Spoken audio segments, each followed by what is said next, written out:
Samarqandi रहमतुल्लाह अलैह फरमाते एक आदमी मर गया था जिसका चेहरा गधे की शक्ल का हो गया था और उसका अकेला बेटा था। दरवाजे बंद कर दिया ये सोचते हुए कि बाप को यहीं दफन कर दूंगा, उठाऊंगा तो लोग क्या कहेंगे। रो रहा था। अर्ज किया मेरे आका की बारगाह में। अचानक वो कहता है, वो घर की औरतों को भी समझा दिया था दरवाजे बंद करो, इस जनाजे को हमारे बाप को यहीं दफन कर देंगे, लोगों को नहीं दिखाएंगे, दिखाने जैसा चेहरा भी नहीं है। इसी असना में घर का एक दरवाजा खुलता है, एक बुजुर्ग आते हैं, चेहरे पर चादर पड़ी है, सीधे उस मैयत के पास गए, उसके चेहरे पर हाथ रखा, चादर ढक दी और फिर इस नौजवान के पास आकर पूछते हैं वो बुजुर्ग, बता क्या बात है। उस नौजवान ने कहा, आप कौन है, कैसे आ गए मेरे घर पर? मैंने तो सब दरवाजे बंद किए थे, लेकिन अब आपने देख ही लिया मेरे बाप को, तो देखो इसीलिए तो रो रहा हूं। गम इस बात का है मेरा बाप मर गया लेकिन चेहरा गधे की शक्ल का हो गया। तो आने वाले बुजुर्ग ने कहा, कुछ भी तो नहीं हुआ, जाके देख ले। वो नौजवान कहता, मैं उठ करके अपने बाप के चेहरे को देखा तो निहायत ही चमकता धमकता चेहरा, कुछ नहीं हुआ। इतने में वो बुजुर्ग जा रहे थे, ये दामन पकड़ लिया, कहा आप कौन है, अल्लाह के फरिश्ते हो, कौन है?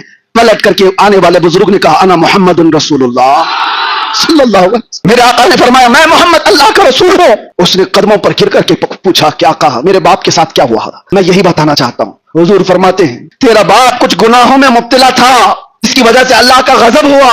बेटे ने पूछा, क्या किया था मेरे बाप ने? आप तवज्जो, मेरे आका फरमाते, ये हमारी आदत नहीं कि बाप के गुनाह बेटे को बताया जाए, ये हमारी आदत नहीं कि बाप के गुनाह बेटे को बताए जाए। जो किया था छुपा दिया गया। आता है फकीरों पे उन्हें प्यार कुछ ऐसा, खुद भीख दे और खुद कहे मंगते का भला हो। हुजूर पाक सल्लल्लाहु अलैहि वसल्लम फरमाते, हाँ एक आदत तेरे बाप की अच्छी थी, अच्छी जो है वो बता दिया, अच्छी जो है वो बताया। फरमाते, तेरा बाप उस वक्त तक बिस्तर पे सोता नहीं था जब तक 100 मरतबा मुझ पे दरूद नहीं भेजता था।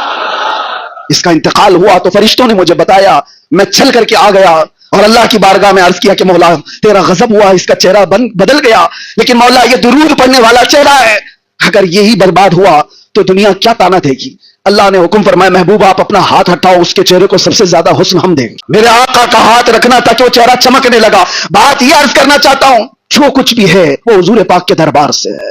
आ जाओ एक बार अपने तमाम मामलात को लेकर। इसीलिए आला हज़रत फाज़िल बरेलवी रहमतुल्लाह तआला अलैहि फरमाते हैं, अपने दिल का है उन्हीं से आराम, सौंपे हैं सब उन्हीं को सब काम, चाराए दर्द रजा करते हैं। लो लगी है कि उस दर के गुलाम चाराए दर्द रजा करते हैं। जानो दिल होशो खिरत सब तुम मदीने पहुंचे, तुम नहीं चलते रजा सारा तो सामान गया। हुजूर के दरबार में अपने आप को पेश करो, फिर देखो इज्जतों में इजाफा कैसे होता है। अल्लाह करीम कहने सुनने से ज्यादा अमल की तौफीक अता फरमाए।